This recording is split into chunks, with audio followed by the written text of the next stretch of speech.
Olá, tudo bem? Eu sou o professor Michael Oliveira, também coordenador aqui na Escola Técnica Adélia, e vou dar aqui uma explanação geral para você sobre o curso técnico em segurança do trabalho. Vem comigo! Olha que interessante. Seja um profissional competitivo. Pensa bem nessa palavra. O que é ser competitivo em qualquer contexto profissional?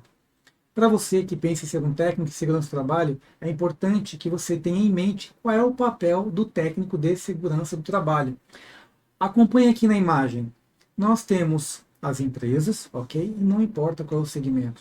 Elas estão em busca de profissionais para ocupar o cargo de técnico em segurança do trabalho. E o papel do técnico é justamente auxiliar a empresa em buscar a conformidade com tudo aquilo que envolve a legislação. É isso aí. Por quê? Porque, de alguma forma, isso viabiliza o negócio da empresa, faz com que ela se adeque a uma necessidade legal. Quando eu falo legal, é legislação, onde ela pode atingir o seu público-alvo, seus clientes. Então, nós somos profissionais que vamos facilitar o acesso da empresa e, quando ela acessa, vamos também ser os facilitadores no que diz respeito a manter esses padrões previstos em lei. Ok? Vamos lá. Bom, ser competitivo consiste em ter conhecimento, mas todo o processo de conhecimento, presta bem atenção, ele passa pela aprendizagem, pela qualificação.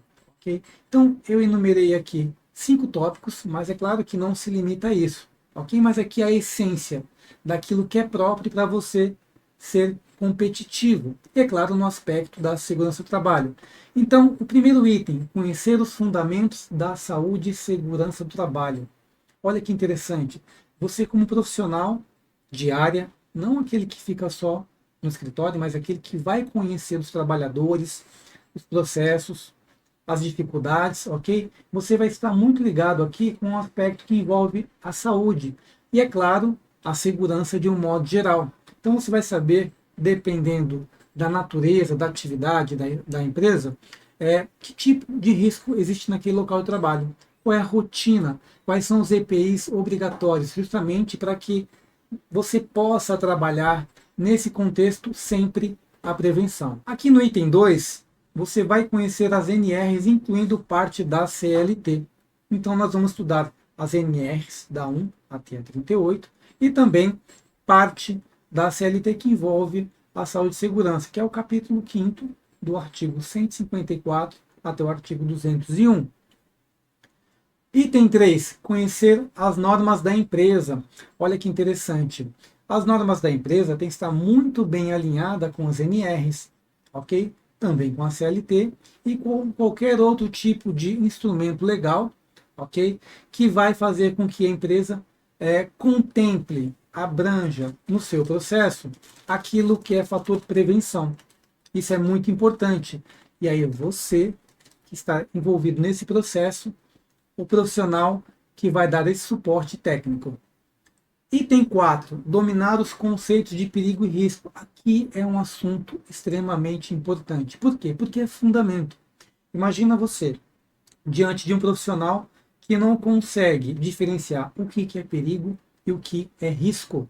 Então aqui é fundamento, é conceito. Para você fazer uma análise de risco, por exemplo, você tem que ter muito bem o conhecimento daquilo que é perigo e daquilo que é risco. E aí você vai aplicar outros conceitos, como por exemplo, condição insegura e ato inseguro. Agora no item 5, nós temos aqui a aplicação das ferramentas de gestão. E eu fiz aqui uma sequência de apenas 5 exemplos, tá? Primeiro, a letra A, desenvolver um inventário de riscos. Isso aqui é muito importante. Por quê? Porque é a base, praticamente todo o processo de gerenciamento de risco, tá? E aí, letra B, análise de risco. Nós vamos falar então de uma APR, de uma análise preliminar de risco, que praticamente ela nasce, né, com a atividade que existe no local e a análise de risco do trabalho ou tarefa, que ela pode ser feita a qualquer momento. E aqui eu deixo até uma dica. Vou te dar um exemplo.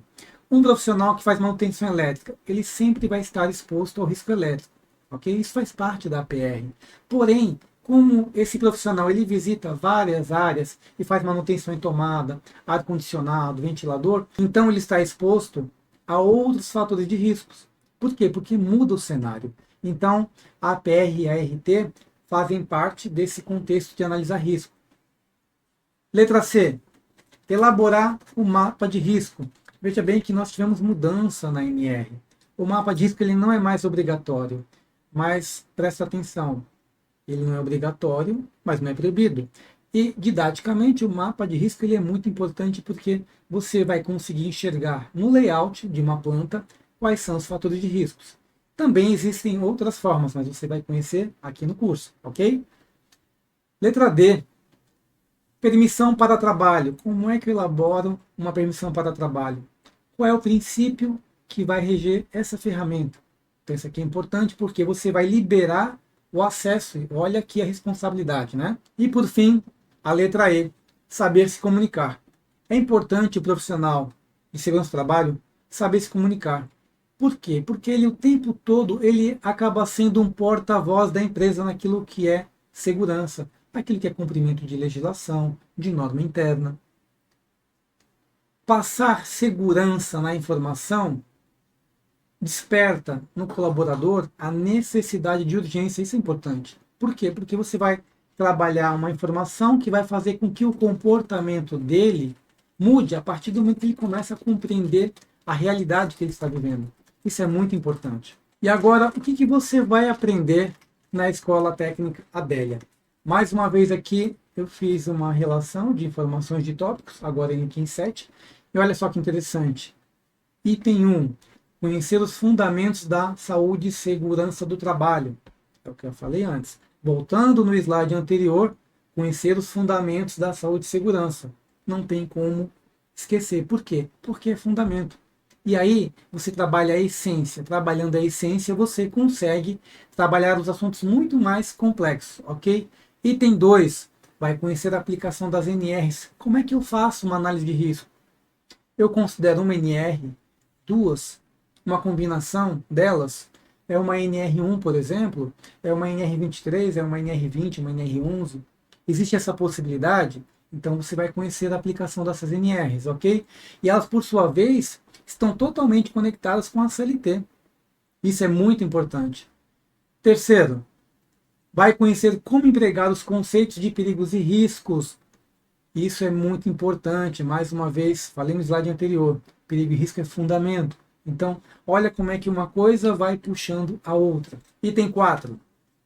Você terá aulas teóricas e práticas. Uma das grandes vantagens de estudar na Escola Técnica Adélia é que a gente estuda sim a teoria, mas tudo que nós estudamos, nós colocamos em prática. Item 5. Participará das visitas técnicas. Nós sempre temos acordos com as empresas onde nós fechamos as visitas que vão participar. Outros cursos como logística, administração, eletrotécnica, segurança do trabalho. Não existe nenhuma empresa onde nós tenhamos uma visita e não tenha a participação da segurança do trabalho. Item 6. Saberá aplicar os conhecimentos nas rotinas de saúde e segurança. Olha que interessante, você como profissional, sendo comunicador, você vai entender e conhecer as rotinas da segurança do trabalho, como por exemplo, trabalhar os conceitos de perigos e riscos, ok? Conhecer as ferramentas de gestão, saber se comunicar para entender o que alguém de algum setor precisa, que você dê suporte técnico, e aí você vai conseguir conectar aquilo que é interesse da empresa por meio dessa área, ok? E aquilo que é interesse da própria segurança do trabalho por meio do SESMIT. E aí nós temos engenheiros, técnicos, nós temos médicos, enfermeiros, naquilo que diz respeito à gestão da segurança, que parte da prevenção, ok? E aí, por fim, olha que interessante aqui uma cereja do bolo, projeto integrador. Você já teve a oportunidade de participar de um projeto onde você auxilia no processo de desenvolvimento de uma ideia e ela se concretiza? Pois é, nós também temos um projeto que vai, de alguma forma, impactar no seu currículo. Por quê? Porque você vai participar desse projeto, você vai ajudar a desenvolver e o seu nome vai estar lá. Ok? Vamos lá? Quais são os setores da economia onde os técnicos atuam? É uma pergunta que não quero calar. Todo aquele que busca o curso, ele quer saber, tá, como técnico, aonde eu vou poder trabalhar? Então vamos lá. Os técnicos podem atuar nos 3 setores da economia. Quais são eles? O primário, o secundário e o terciário. É interessante você entender isso porque isso te dá uma dimensão do todo, ok? Setor primário envolve toda e qualquer empresa que extrai a matéria-prima do solo, por exemplo, que usa os recursos naturais, ok? Já o secundário, nós temos aqui basicamente as empresas de transformação, que são as indústrias, que pegam a matéria-prima e transformam num bem de consumo, ok? E o último setor, que é o terciário, ele envolve basicamente a prestação de serviço. Agora nós temos aqui no próximo slide o mercado de trabalho. Todo assunto que envolve renda, que envolve salário, também é foco de qualquer pessoa que está investindo na sua qualificação. Olha que interessante. Primeiro tópico aqui, a profissão está em processo de expansão. Isso desde a pandemia. Olha que interessante. Segundo o Ministério do Trabalho e Emprego, a previsão é de uma alta para mais de 20%. Isso em 2025. Essa informação é de 2024.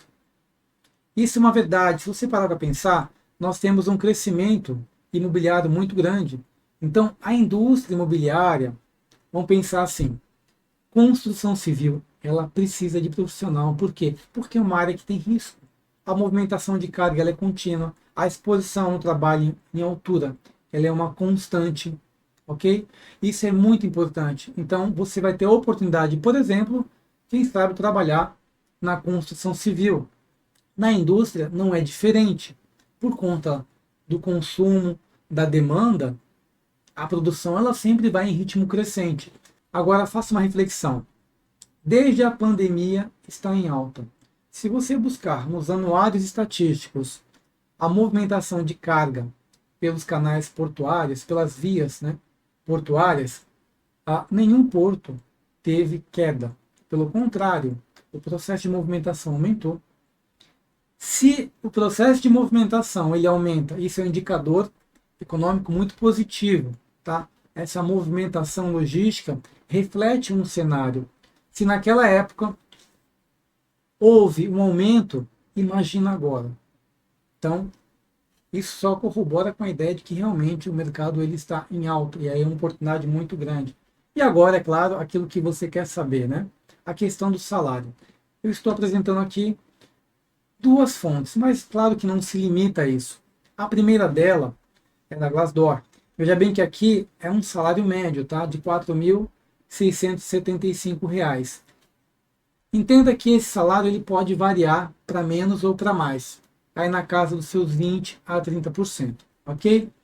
Em São Paulo, especificamente, nós temos aqui uma média de um pouco mais de 4 mil inicial e um teto aí de pouco mais de 7 mil. Bom, então quer dizer que esse salário pode variar? Claro que pode. Pode sim. E, geralmente as empresas ela começam pagando um pouco menos. É o tempo que você vai ter para poder mostrar, né, como você evoluiu na sua experiência.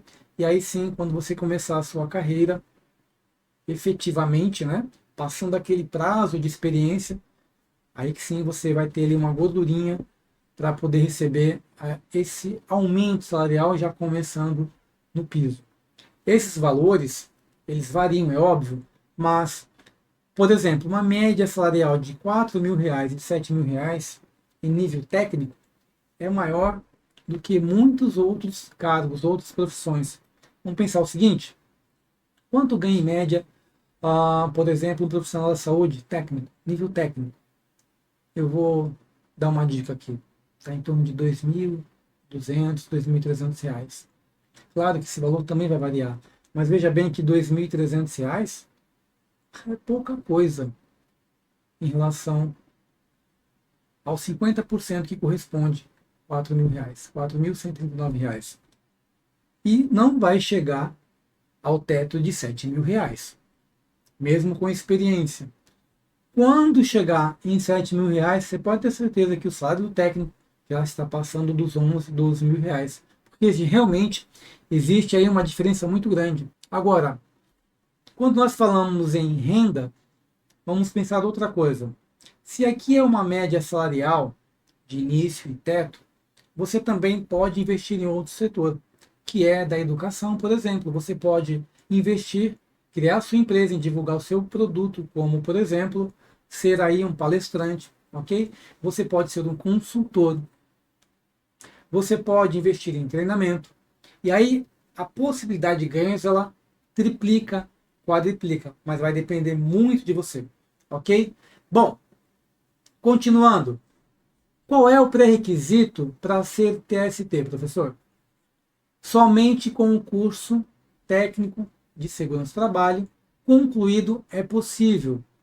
Ah, mas eu vejo que tem faculdade de tecnólogo. Vou repetir. Somente com o curso técnico em segurança do trabalho concluído é possível atuar. Por quê? Porque você não vai ser técnico com um tecnólogo, ok? Eu vou repetir mais uma vez. Você não vai ser um técnico sendo um tecnólogo. Para você ser um técnico, você tem que ter uma qualificação de técnico. A profissão de técnico segurança do trabalho só será exercida com o curso técnico. Agora eu vou deixar aqui uma dica para você. Se a profissão de técnico de segurança do trabalho só será exercida com o curso técnico e você ainda tem dúvida quanto a essa informação, você pode acessar agora a NR4 lá no GovBR e dar uma olhadinha nos nomes daqueles profissionais que compõem a equipe do SESMIT. O SESMIT é o Serviço Especializado de Engenharia de Segurança e Medicina do Trabalho, ok? E você vai ver que lá vai constar. Vamos pensar no nível superior: engenheiro de segurança do trabalho, médico do trabalho, enfermeiro do trabalho. Profissionais de nível técnico: técnico em segurança do trabalho, enfermeiro do trabalho ou auxiliar de enfermagem do trabalho. Você não vai encontrar tecnólogo, ok? Fica a dica aí. Por isso que está aqui embaixo, ó. Atenção, tecnólogo não é técnico. Ponto. E você não vai conseguir atuar como um técnico sendo um tecnólogo, ok? Então, presta atenção nisso. Quanto ao registro profissional, para que você possa ter o seu registro lá na CISP-Web do Ministério do Trabalho, você primeiro tem que ter concluído o curso e possuir a documentação que é exigida. Nesse caso, eles vão pedir o diploma, ok? Então, se você tem um diploma de tecnólogo, volto a reforçar, você não vai conseguir exercer a sua profissão legalmente como técnico. Você precisa ter concluído e apresentar um documento de conclusão, no caso um diploma, de técnico de segurança do trabalho, ok? E aí sim, você vai conseguir ter aí o seu registro profissional. Agora eu quero te agradecer por ter assistido o vídeo até o final. Se você ainda tem dúvida, procure um dos nossos consultores educacionais. Estou te esperando.